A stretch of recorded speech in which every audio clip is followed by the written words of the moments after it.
and welcome to Stuff You Need to Know About German History.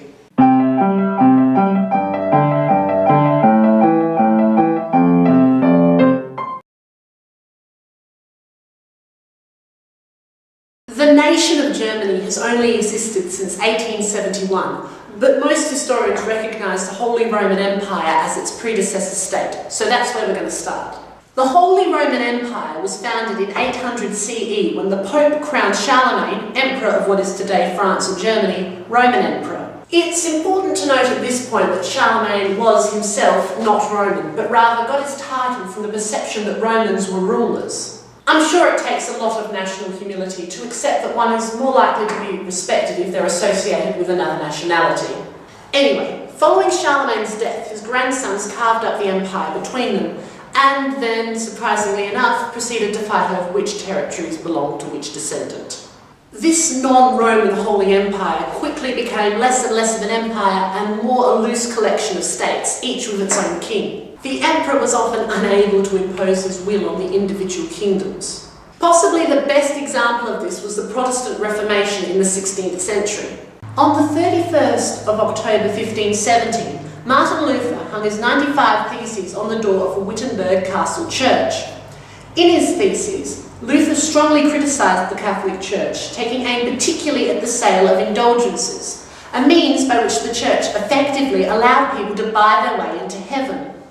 The Pope, who was less than thrilled at having the church he headed denounced, excommunicated Luther 4 years later on the 3rd of January and demanded that he appear before the Diet of Worms. Before the Diet, Luther was ordered to recant on his theses, which he refused to do, proclaiming, "My conscience is taken captive by God's word. I cannot and will not recant on anything, for to act against our conscience is neither safe for us nor open to us." Holy Roman Emperor Charles V then issued the Edict of Worms, allowing anyone to kill Luther without punishment. As you can see, we're talking about a man who'd made an above-average number of powerful enemies, and this raises an important question. Why wasn't Luther killed? The answer is that his local ruler, Prince Frederick III, offered him protection. Luther would go on to translate the Bible into basic German for the first time, and his philosophies would lead directly to the foundation of the Calvinist and Lutheran churches and indirectly to the founding of every other strand of Protestantism. So this Holy Empire wasn't really an empire, given the emperor's inability to impose his rule on the local kingdoms. I suppose the sale of indulgences means it probably wasn't particularly holy either. The inability of the emperor to impose his rule throughout the so-called Holy Roman Empire was what helped to make the Germanic kingdoms innovative.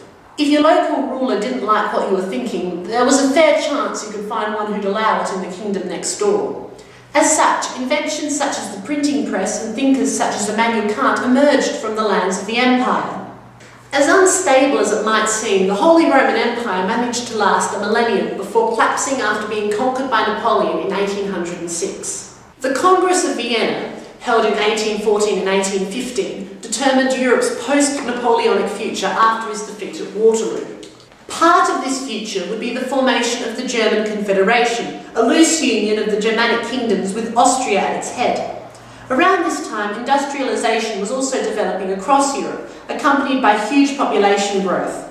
The population of modern-day Germany grew from 23 million in 1816 to 32.7 million in 1845.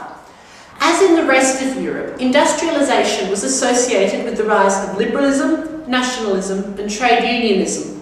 These growing left-wing ideologies boiled over into a series of attempted revolutions across Europe in 1848 and 1849. Unfortunately, none was successful, though then again, given that the best example of a successful European revolution to that point was the French Revolution, maybe that's a good thing. In some European territories, such as Italy, this did lead to the creation of nation-states, however not in Germany. This was largely due to an ongoing power struggle between the largest kingdoms in the Confederation, Prussia in the north and Austria in the south.